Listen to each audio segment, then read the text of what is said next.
Hey guys, it's Saga, and in this video, I'm going to put the dual cameras on the iPhone 12 against the quad cameras on the Redmi Note 10 Pro. Before you ask me in the comments, I will tell you why I even bother making these videos. It is to show you how far the cameras on these mid-budget smartphones have come. And you might not have to spend heaps of money if you want to get good images with your smartphone. Keep in mind, the iPhone 12 costs exactly 5 times as much as the Redmi Note 10 Pro, so its images are definitely going to be better. But with this video, we are trying to find out if they are 5 times as good. Before you look at the camera specs, you guys should know that this is the Indian variant of the Redmi Note 10 Pro and it comes with a 64 megapixel camera. There is another variant with a 108 megapixel camera and Redmi has launched it at Redmi Note 10 Pro Max in India. I know people living outside India are a bit confused with Redmi's naming, so I just wanted to clear it before we go ahead. We have over 100 image and video samples from both these phones to go through. So to keep this video from getting too long, I will just leave the camera specs from both these phones in this slide. You can pause the video and go through them if you want. Now before we get to the image and video samples, if you are new to this channel, please make sure to hit the subscribe button and the bell icon next to it. That way, YouTube will make sure you are notified every time a new video goes live on this channel. Let us start with the daytime images. Both these images look really good at a glance, but the more you look at them, the difference becomes more apparent. Colors and dynamic range is much better in the images from the iPhone 12. Now we know that the Note 10 Pro has a 64 megapixel camera, but in the default mode it captures 16 megapixel pixel binned images. But as I zoom in, you can see there are much more details in the images from the iPhone 12. Even with the larger sensor and higher megapixel count, Note 10 Pro's images don't have as many details as the iPhone 12's images. Note 10 Pro's images also have a lot more contrast in them, which makes the overall image appear a lot darker. iPhone 12 on the other hand captures less contrast, which sometimes makes its images appear a bit flat. But these images, in fact, have a lot of information in the darker areas. Now the extra contrast in the Note 10 Pro's image does make this particular shot look better, but I would have still preferred if it didn't crush the shadows in most of its other shots. Colors are a bit inconsistent from the Redmi Note 10 Pro. I mentioned this in its dedicated camera review as well, but this is more apparent when we compare these images side by side. There is a slight green tint in some of its shots. Now you can fix this in editing, but I'm sure everyone will appreciate if they got good looking accurate colors straight out of the camera. Note 10 Pro's images also have a natural warm tone to them, while the iPhone 12's images seem to be on the cooler side.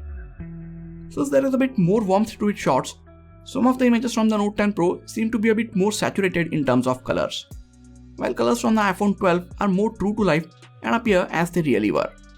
Last year, with the green tint, Note 9 Pro's images also had a magenta tint problem in some of the shots. Thankfully, that seems to have been fixed with the Note 10 Pro. If you want to capture even more vibrant colors, you can switch to the Pro Color mode on the Note 10 Pro. I'm not a big fan of this oversaturated look, but if you are, you can give it a try. Now I know color is a personal choice and everyone perceives them in a different way, so which of these two images you like will depend on your color preference. I like less contrasty colors from the iPhone 12's camera, but someone else might like the images from the Note 10 Pro and that is completely fine. Even without the HDR mode, there is a clear difference in their images.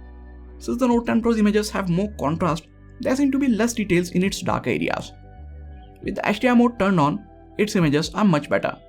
I mean, it doesn't do as well as the iPhone 12, but it is still better than the shots without the HDR mode turned on. Now the iPhone brings up the shadows and keeps the highlights in check, so there are no under or overexposed parts in its images. Note 10 Pro only manages to do one of these things at a time. It will either bring up the shadows and blow up the highlights, or preserve the highlights and crush the shadows. I have used enough Redmi and Xiaomi phones in the past to know that their image processing is capable of taking good HDR shots. So I hope they will fix this with one of the software updates. In this particular shot, I think the Note 10 Pro did better than the iPhone 12 with the highlights. Coming to the close-up shots, both these phones have no problem setting the focus on a particular object. Quick and accurate focusing is very important while taking these close-up shots. You don't want your camera to keep on hunting for the focus in these situations. Both these phones do a very good job with that. The main subject closest to the camera, or the one that you tap on, is in perfect sharp focus, and the background gets a very nice optical blur. The minimum focusing distance is slightly better on the iPhone 12, whereas with the Note 10 Pro, you will have to be a few centimeters away from the subject for the focus to be set.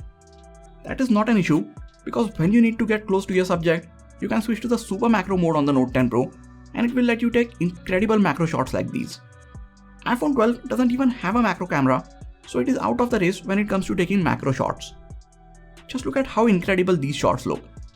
They are captured with a 5 megapixel sensor, so there are a good amount of details in them. They still have a lot of noise if you take them indoors, but even then, I'm really fascinated by how close this camera lets you get to your main subject. If macro photography is your thing, just go with the Redmi Note 10 Pro. I don't know about you guys, but portrait mode is my favorite mode to shoot in on any smartphone. It is the easiest way to give your smartphone's images a professional look. And because the mid-budget smartphones are getting really good at it, you don't need to spend huge amounts of money on any of the high-end phones to get these shots. Look at how good the edge detection is from the Note 10 Pro. Since the iPhone 12 costs a lot of money, we kind of expect it to take good portrait shots. But for the price at which it comes in, I'm very impressed with the edge detection on the Note 10 Pro. It again has an issue when there is bright areas in the background. Even when blurred out, those parts of the image are overexposed. But if you are taking portraits in normal conditions, main subject in its shot seem to be a bit more detailed. If you isolate these images and look at the images from the Note 10 Pro alone, they look really good. That being said, I prefer the ones from the iPhone 12 because of the skin tones and the overall natural look to its portrait shots. In indoors or in lower lighting conditions, iPhone 12 takes much better portrait shots. This year, it even gets night mode portraits, making its images even better. Both phones can take portraits of objects, and in most of the cases, Redmi Note 10 Pro is better at detecting the edges of complex objects. iPhone 12 has improved over the iPhone 11, but it still struggles a lot with objects like glasses.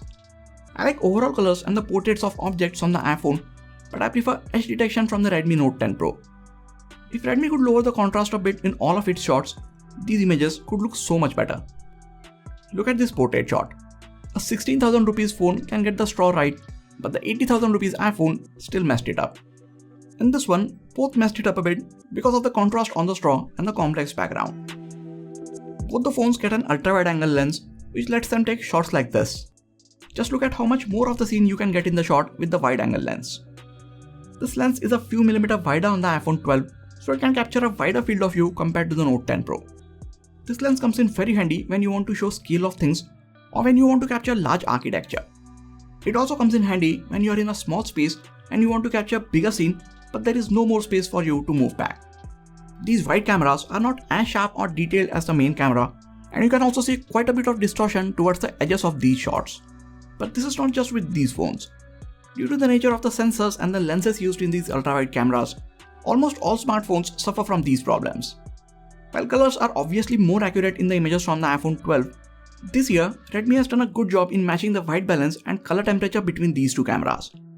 Other than Apple, I haven't seen many companies working on this, so that is really good. If you want to capture high resolution images, Note 10 Pro will let you switch to the 64 megapixel mode. While these images do capture a lot more details, the difference between these and the 16 megapixel pixel binned images can be noticed only when you zoom in 4 to 5 times. So while this mode may be great when you are photographing some landscapes, personally I don't use this mode at all, and I would also suggest you guys to stick with the default 16 megapixel mode. The 64 megapixel images also takes up 4 times as much space as the 16 megapixel ones, so they also fill up the storage on your phone pretty fast. Now let's check out some of the images that I took in indoors, artificial and lower lighting conditions. As the sun starts to go down, so does the image quality from most of the mid-budget smartphones. But like we saw in Note 10 Pro's dedicated camera review, it can perform pretty well in lower light.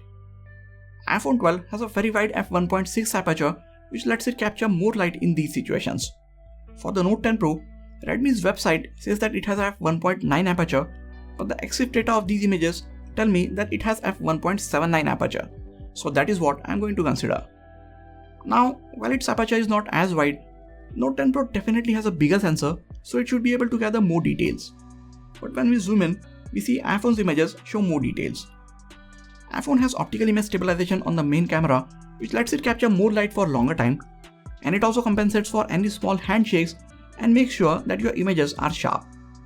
In this particular shot, I like the one from the Redmi Note 10 Pro. Look at how well it handled the exposure and overall colors. This image gave me a lot of hope for the Redmi Note 10 Pro, but its performance gets a bit worse as we move to even lower lighting conditions. There is more and more noise and less details in its images. You can see this as I zoom in. Now these images are usable if you don't zoom in on them a lot. And if we don't compare them side by side with the ones from the iPhone 12, they end up looking pretty good. Both of them get a night mode to help them take better images in lower light, and this mode has been doing wonders for the iPhone 12. We don't see as big of a difference in the images from the Note 10 Pro. Night mode only helps it take slightly brighter images and handles the exposure from light better. In some of the situations, it does make the images look brighter, but the image processing doesn't really take care of all the noise which is being introduced in the shot. iPhone 12 gets the night mode on the wide lens as well, but the Note 10 Pro doesn't. Look at how the wide images from the iPhone 12 look. As good as they do, I don't use this lens too often when I'm indoors or when the light goes down. For low light, iPhone 12 is a clear winner. It captures much less noise, there are more details in its shots, and it keeps the colors looking natural even with all the image processing going on. That brings us to the front-facing cameras. Note 10 Pro gets a 16-megapixel selfie camera as opposed to the 12-megapixel one on the iPhone 12, and this shows in their images. Ones from the Note 10 Pro are a bit sharper. Just make sure you turn off the beauty mode on it, which is on by default. Skin tones and overall colors look better in the selfies from the iPhone 12. For some reason, Note 10 Pro is desaturating these selfies. I was wearing a red t-shirt and the Note 10 Pro makes it look pink for some reason.